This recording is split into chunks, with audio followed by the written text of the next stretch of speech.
ওয়াফাত শরীফ হয়েছে। ভাইরা আমার শুনুন, আল্লাহর পেয়ারা নবীর দরবারে আল্লাহ রাব্বুল আলামিন আজরাইলকে পাঠাইলেন, হে আজরাইল, আমার বন্ধু নবীজির কাছে তুমি চলে যাও। আমার বন্ধুর কাছে যাবে তুমি মানুষের সূরতে। সুবহানাল্লাহ বলেন, আরো জোরে বলেন, কিসের সূরতে? আপনারা বলেন, আজরাইল কি মানুষ না ফেরেশতা? আরো জোরে বলেন, কি? এখন মানুষের সূরত ধরার কারণে কি সব সময় মানুষ বলবেন নাকি? মানুষ বলা যাবে না। আল্লাহ বলে, আজরাইল, মালাকুল মাউত, আমার বন্ধুর কাছে তুমি চলে যাও। এমন বন্ধুর কাছে আমি তোমাকে পাঠাচ্ছি যে বন্ধুকে আমি তৈরি না করলে লাউলা কালামা খালাকুতুল আফলাক। আজরাইল, তোমার জানা উচিত যেই বন্ধুকে আমি সৃষ্টি না করলে তুমি আজরাইলকে, জিবরাইলকে, মিকাইলকে, ইসরাফিলকে, আসমানে ফেরেশতা, জমিনে ফেরেশতাদেরকে আটকানা ব্যস্ত সাতখানা দুজককে আমি সৃষ্টি করতাম না, সামা তৈরি করতাম না, আসমান তৈরি করতাম না, আরদ জমিন তৈরি করতাম না, ফুলসরাত বানাইতাম না যে নবীকে আমি সৃষ্টি না করলে। এমন একজন নবীর কাছে আমি তোমাকে পাঠাচ্ছি, তুমি সুন্দর করে আদব সহকারে আমার বন্ধুর কাছে চলে যাও এবং যাওয়া মাত্র তুমি তোমার সালাম আমার বন্ধুর কাছে রাখবে এবং আমি আল্লাহর সালামটা পৌঁছাই দিবে। জোরে বলেন সুবহানাল্লাহ, বলেন আল্লাহু আকবার। নবীকে সালাম দিচ্ছেন কে? আরো জোরে বলুন না, কে? আল্লাহ যদি দিতে পারেন বন্ধুর সালাম বন্ধুকে, আমরা সেই নবীকে সালাম দিতে চাই কি চাই না? নবীকে সালাম দিবেন এইভাবে, দোস্ত কেমন আছিস, এইভাবে নাকি?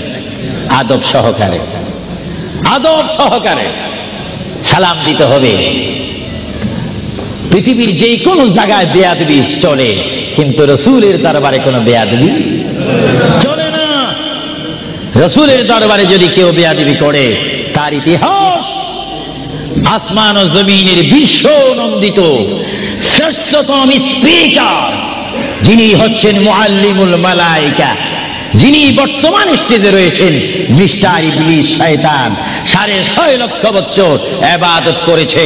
রাসূলুল্লাহর নূর মুবারক অস্বীকার করার কারণে সঙ্গে সঙ্গে আমার আল্লাহ ফতোয়া দিয়েছেন, আবা ওয়াস্তাগবারা ওয়া কানা মিনাল কাফিরিন। আল্লাহ রাব্বুল আলামিন বলেন, ইবলিস, তুমি যে অনেক ইবাদত করেছো, শুধুমাত্র বন্ধুর শানে বেয়াদবি করার কারণে আমি তোমার 6.5 লক্ষ বছরের ইবাদতকে রুইয়ের মতো, তুলার মতো জ্বালিয়ে আমি তোমাদেরকে কুফার বানিয়ে দিলাম। কারণ আমি আমার নবীর শানে যদি কেউ বেয়াদবি করে, সেটা আমি আল্লাহ বরদাস্ত করি না। চিৎকার দিয়ে বলেন সুবহানাল্লাহ, আরো জোরে বলেন না সুবহানাল্লাহ। কি বলতেছিলাম ভাইয়েরা আমার? আল্লাহর প্যারা নবী, দু জাহানের বাদশা নবী মুহাম্মদুর রাসূলুল্লাহর দরবারে আজরাইল আলাইহিস সালাম আসলেন। এবার আজরাইল এসে সালাম দিচ্ছে। আমার ভাইরা বলুন, আসসালাতু ওয়াসসালামু আলাইকা ইয়া রাসূলুল্লাহ। সবাই জোরে বলেন, মুহাব্বতে ফেরেশতারা ক্যাসেট করতেছে। এই সালামের আওয়াজ অবিশ্বয় নিজ কানে হাসরের ময়দানে শুনতে পারবেন। চিৎকার দিয়ে বলেন সুবহানাল্লাহ।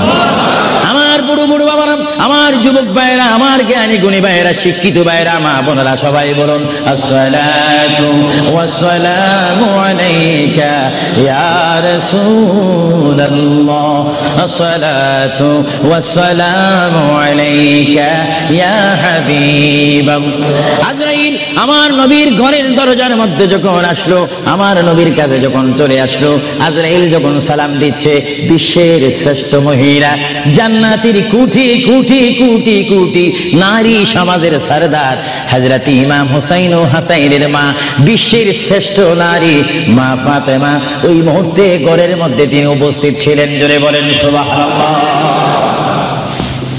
কে দরজার মধ্যে? কে যেন দরজা নাড়ালো, দরজার মধ্যে যেন কে শব্দ করলো।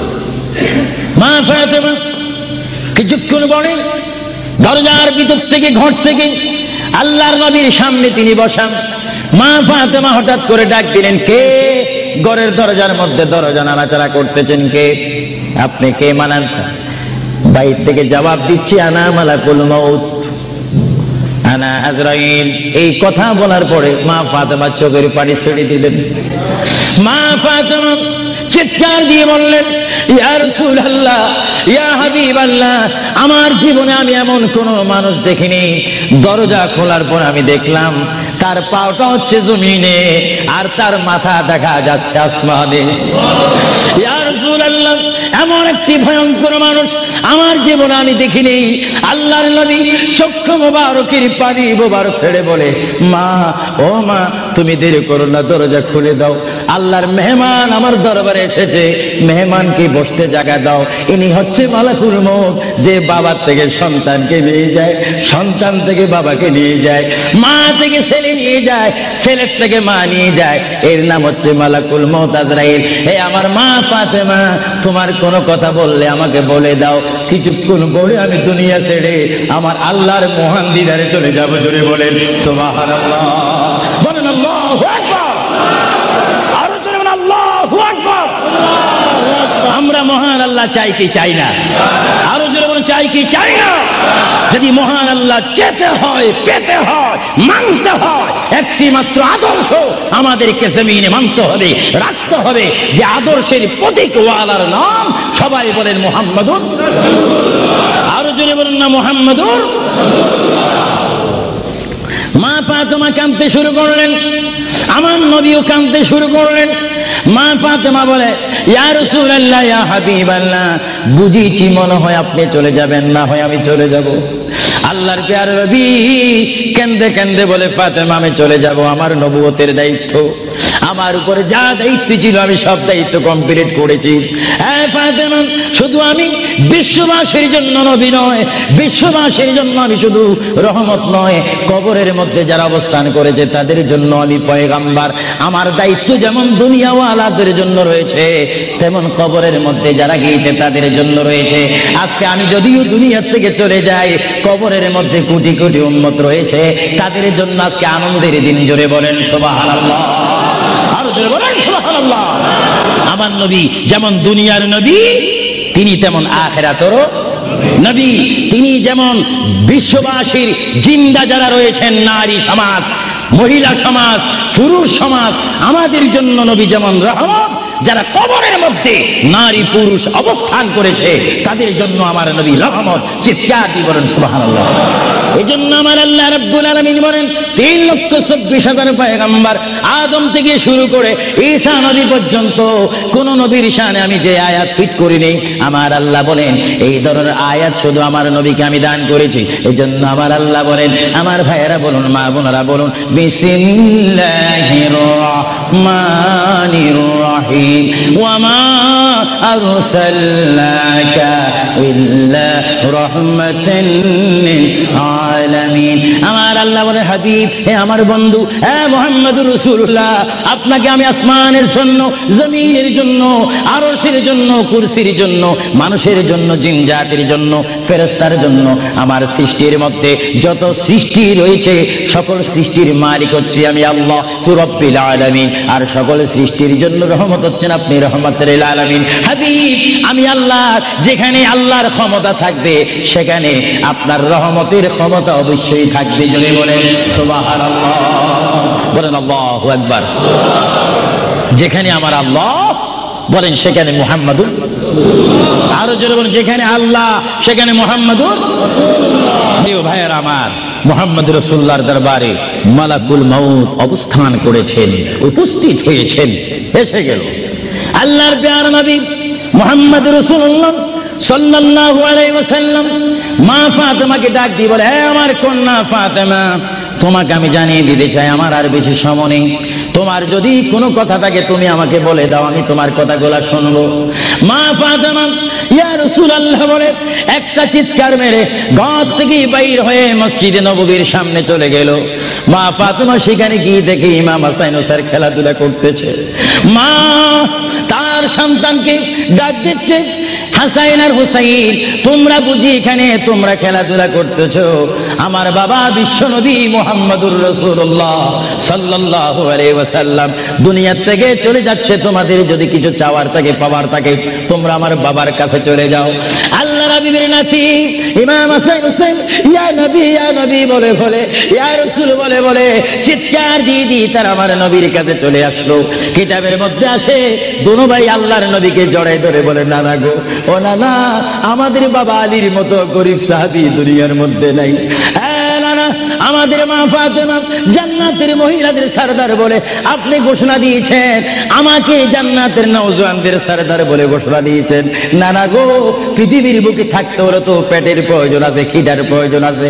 ও নানা, যখন দুনিয়ার মধ্যে খিদা পাইতো 3 দিন 4 দিন পর্যন্ত আমার মা আগুনে চুলাতে আগুন দিতে পারতেন না। টাকা নাই, পয়সা নাই, চুলাতে পর্যন্ত আগুন জ্বলে না, পাথর বেঁধে বেঁধে আমরা রাত্রে ঘুমাইতাম। ইয়া রাসূলুল্লাহ, ইয়া হাবিবাল্লাহ, আপনার রহমতের চেহারার দিকে যখন নজর করতাম আমাদের পেটটা ভরে যাইতো, খিদার কথা আমরা ভুলিয়ে যাইতাম। ইয়া রাসূলুল্লাহ, আপনি যদি দুনিয়ার থেকে চলে যান আমরা কার চেহারার দিকে নজর করে আমাদের পেটের খিদা দূর করব? আল্লাহর নবী চক্ষু মুবারকের পানি ছেড়ে বলে, হাসাইন আর হুসাইন, তোমরা কেঁদো না। যতবার তোমরা নামাজ পড়বে আর নামাজের মধ্যে তোমরা বলবে আসসালামু আলাইকা আইয়ুহান নাবিয়্যু ওয়া রাহমাতুল্লাহি ওয়া বারাকাতুহু, যতবার তোমরা আমাকে সালাম দিবে ততবার আমি তোমাদের সামনে উপস্থিত থাকবো। জোরে বলেন সুবহানাল্লাহ, আল্লাহু আকবার। মুহাম্মদ রাসূলুল্লাহ সাল্লাল্লাহু আলাইহি ওয়াসাল্লাম তিনি নিজে কাঁদেন, হাসান কাঁদেন, হুসাইন কাঁদেন, আলীও কাঁদেন, ফাতেমাও কাঁদেন। আজরাইল বলে তিনি আজরাইলও কান্দা শুরু করেছেন। আমি পৃথিবীতে বহু মানুষের রূহ নিয়েছি, প্রাণ নিয়েছি, কিন্তু আমি মালাকুল মউত কোনোদিন কাঁদিনি। এখন আওলাদ রাসূলের অবস্থা দেখে যখন আজরাইলও কাঁদতেছেন, আল্লাহর প্রিয় নবী সাল্লাল্লাহু আলাইহি ওয়াসাল্লাম মা ফাতেমাকে ডাক দিলেন, হে আমার মেয়ে, তোমাকে আমি কত আদর করেছি, তোমার কোনো কথা আছে কিনা? মা ফাতেমা প্রশ্ন করলেন, ইয়া রাসূলুল্লাহ, আপনি তো দুনিয়ার থেকে চলে যাবেন, দুনিয়ার থেকে চলে যাওয়ার পরে এই জায়গাটার নাম হচ্ছে কবর, কবরের পরে একটা জায়গা হবে হাসর। এই হাসরের ময়দানে কোটি কোটি উম্মত, মা ব্যতীত, বাবা ব্যতীত, আত্মীয় স্বজন ব্যতীত অসহায় হয়ে মানুষ নফসি নফসি করবে, মানুষ নিজের ঘামে নিজেরা সাঁতার কাটবে। ইয়া রাসূলুল্লাহ, ওই বিশাল 12 সূর্যের চাপ মাথার উপরে থাকবে, ওই কঠিন মুসিবতের সময় আমরা আপনাকে কোথায় পাবো?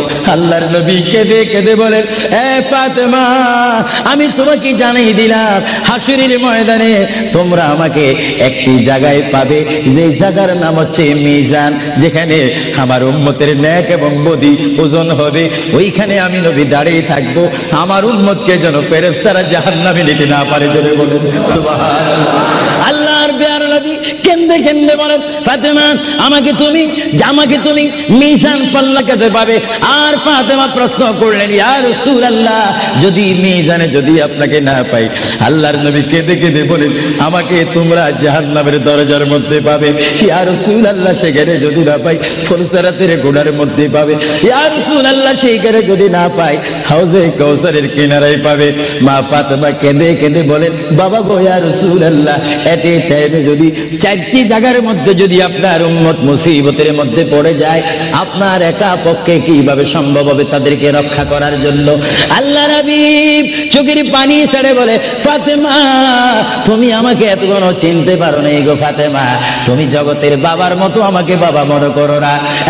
ফাতেমা, আকাশে যখন বৃষ্টি হয়, ওই বৃষ্টি পড়ার আগে আকাশে বিজলি মারে ঝিলিক মিলিক করে। ফাতেমা, আমার উম্মত গুনাহগারকে আমি রক্ষা করার জন্য বৃষ্টির মতো হাসরের ময়দানে দৌড়াদৌড়ি করব, একটা উম্মত তো আমি জাহান্নামে যাইতে দেব না। করে বলেন সুবহানাল্লাহ। আল্লাহর প্রিয় নবী, দুজাহানের বাদশা নবী মুহাম্মদুর রাসূলুল্লাহ সাল্লাল্লাহু আলাইহি ওয়াসাল্লাম, তিনি কেমন নবী? আল্লাহর প্যারা নবী, দুজাহানের বাদশা নবীকে তিনি ফাতেমার সাথে এই কথাগুলো বললেন। এই জন্য আমার ভাইয়েরা, যারা জ্ঞানী গুণী ভাইয়েরা রয়েছেন, জীবন পেয়েছি, জীবনটা পাওয়ার আগে মায়ের পেটের মধ্যে ছিলাম, মায়ের পেটে আসার আগে আমরা রূহ জগতের মধ্যে ছিলাম, রূহ জগতে আসার আগে আল্লাহ আমরা কুদরতের মধ্যে ছিলাম। ভাইয়েরা আমার, প্রথম ছিলাম কুদরতের মধ্যে, তারপর আমি আপনি এসেছি আলমে আরওয়া রূহ জগতের মধ্যে, তারপরে বাবা এবং মায়ের মাধ্যমে আমরা এসেছি মায়ের পেটের মধ্যে। মার পেটকে আমরা বিশাল পৃথিবী মনে করেছিলাম, মায়ের পেট থেকে আমরা আসলাম ধরার বুকে জমিনের মধ্যে, আবার জমিন থেকে আমরা চলে যাব কবরের মধ্যে, কবরের মধ্য থেকে আমরা উঠবো হাসরের ময়দানে। হাসরের ময়দান কঠিন ময়দান হবে, যেই ময়দান নাম হাসরের ময়দান, যেই ময়দানে 12টি সূর্যের তাপ এক মোড়ম হাতের উপরে থাকবে। নিজেরা নিজের গামী সাঁতার করবেন, ইয়া নাফসি বলে বলে আমরা চিৎকার মারবো। সেই হাসরের ময়দানে, কঠিন মুসিবতের ময়দানে 50,000 বছর আপনাকে আমাকে অবস্থান করতে হবে। আর সেই কঠিন হাসরের ময়দানে আমার নবী নিজেই হাদিস শরীফের মধ্যে বলেন, শাফাআতি লিআহলিল কাবাইর মিন উম্মতি। আল্লাহর প্যারা নবী হাদিস শরীফের মধ্যে বলেন, ওই ধরনের ওই শ্রেণীর উম্মতের জন্য আমার সুপারিশের দরজা খোলা থাকবে, যেই সমস্ত উম্মত আল্লাহর জমিনে গুনাহ করেছে, গুনাহ করার পরে আমার আল্লাহ ক্ষমা করেনি, বান্দা কাঁদার মতো কেঁদেছে, তারপর আল্লাহর দয়া হয়নি। ওই হাসরের ময়দানে উম্মতের চেহারা দেখে দেখে আমি নবী তাদের ডাইন হাত ধরে ধরে আমি সুপারিশ করে করে আমার মহান আল্লাহর গোসাকে পানি করে আমার উম্মত গুলিকে আমি জান্নাতে পৌঁছাই দেব। জোরে বলেন সুবহানাল্লাহ, বলেন ইয়া রাসূলুল্লাহ, আরো জোরে বলেন না ইয়া রাসূলুল্লাহ। নবী বলেন, শাফাআতি লিআহলিল কাবাইর মিন উম্মতি, আমার গুনাহগার উম্মত যাদের অন্তরে আমার প্রেম ভালোবাসা রয়েছে, আমি রাসূল পাখির মতো উড়িয়ে উড়িয়ে হাসরের ময়দানে আমার উম্মতগুলিকে আমি ডান হাতে ধরে ফুলসিরাত না দেখে মতো তাদেরকে আমি জান্নাতে পৌঁছাই দেব। বলেন না সুবহানাল্লাহ। এই ক্ষমতা রাসূলুল্লাহকে দিয়েছেন কে? আরো জোরে বলুন কে? এবার আমার নবী মালাকুল মউত আজরাইলকে ডাক দিলেন, মালাকুল মউত আজরাইল, তুমি তোমার কাজ করতে পারো। আজরাইল ইসলাম বলে, ইয়া রাসূলুল্লাহ, দেখেন আমার নবীর মউত কি রকম। আজকে অনেকে বলেন নবীর মরে গিয়েছে, ভালো কথা তারা জানেন না বলে এই কথা বলেন। আমি ভাই ফিতনা চাই না, ঝগড়া চাই না, কাটাকাটি চাই না, কিন্তু কেউ যদি কাউকে গালি দেয়, কিন্তু গালির যদি কিছু জবাব দেওয়া না হয়, তাহলে গালিটা সত্য হয়ে যায়। এর জন্য মাঝে মাঝে আমি কিছু বলি, কিন্তু ঝগড়া করা আমাদের ইসলামের দায়িত্ব নয়। আমাদের ইসলামিক দায়িত্ব হচ্ছে কু আনফুসাকুম ওয়া আহলিকুম নারা। আল্লাহ বলে, বান্দারে তুমি নিজেই জাহান্নামের আগুন থেকে বাঁচো, তোমার আহলকে, তোমার জাতিকে, তোমার দেশকে বাঁচাও। তুমি নিজেই জাহান্নামের আগুন পছন্দ করো না, কেউ যাক সেটাও পছন্দ করো না, নিজেও জাহান্নাম থেকে মুক্তি দিয়ে জান্নাত অবস্থান করো, অপরকেও জান্নাতে যাওয়ার দাওয়াত দিয়ে দাও। জোরে বলেন সুবহানাল্লাহ। আল্লাহ রাব্বুল আলামিনের প্রিয় নবী মুহাম্মদুর রাসূলুল্লাহ সাল্লাল্লাহু আলাইহি ওয়াসাল্লাম আজরাইলকে বললেন, আজরাইল এবার তোমার কাজ তুমি করো। আজরাইল বলে, হুজুর আমি ততক্ষণ কাজ করব না যতক্ষণ পর্যন্ত আপনি ইজাজত না দিবেন। সুবহানাল্লাহ। কি চাচ্ছেন? ইজাজত, হুকুম চাচ্ছেন। হুজুর আপনি যদি হুকুম না করেন, আপনার প্রান্তি নেওয়ার ক্ষমতা আমার নেই। মহান আল্লাহ রাব্বুল আলামিন আমাকে আপনার দরবারের আদব শিক্ষা দিয়েছে, আপনাকে যদি কবরে যেতে হয় আর সেখান থেকে যদি হাসর উঠতে হয়, অবশ্যই আমি যেন আপনার থেকে হুকুম নিই, এজাজত নিই। যদি হুকুম এজাজত না নিয়ে যদি প্রাণটা নিয়ে যাই, তাহলে আমার ক্ষমতা আল্লাহ চিনিয়ে নেবেন। চিৎকার দিয়ে বলেন সুবহানাল্লাহ। আল্লাহর প্যারা নবী চক্ষু মুবারকের পানি মুবারক ছাড়লেন। ভাইয়ের আমার, পৃথিবীর কোন মানুষ ইমান নিয়ে মরে যদি তার মুখে কলমা থাকে, জোরে বলেন কি থাকে? কলমাটা আপনারা সবাই বলুন, লা ইলাহা ইল্লাল্লাহ। জোরে, লা ইলাহা ইল্লাল্লাহ, লা ইলাহা ইল্লাল্লাহ মুহাম্মাদুর রাসূলুল্লাহ।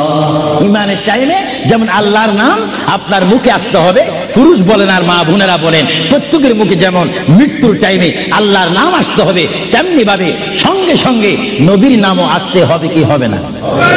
নবীর নাম বাদ দিয়ে কলমা পড়া হবে না। আল্লাহর প্যারা নবী, দো জাহানের বাদশা নবী, তিনি ইন্তেকাল, তার মৃত্যু হবে, তিনি দুনিয়ার থেকে চলে যাচ্ছেন। তিনি কোন কলমা পড়েছেন? আল্লাহর প্যারা নবী দুনিয়ার থেকে চলে যাওয়ার টাইমে তিনি এই কলমা পড়েছেন, এই কথা বলেছেন। আমার ভাইয়েরা বলুন, রব্বি হাবিলি উম্মতি, রব্বি হাবিলি উম্মতি। আল্লাহ আমি এখন পৃথিবীর থেকে চলে যাব, যাওয়ার টাইমও তোমাকে ডাক দিচ্ছি, রব্বি হে আমার রব, রব্বি হে আমার আল্লাহ, হাবিলি উম্মতি, তোমার কাছে আর কিছু চাই না, আমার উম্মত গুলাকে মাফ করে আমাকে দিয়ে দাও। জোরে বলেন সুবহানাল্লাহ।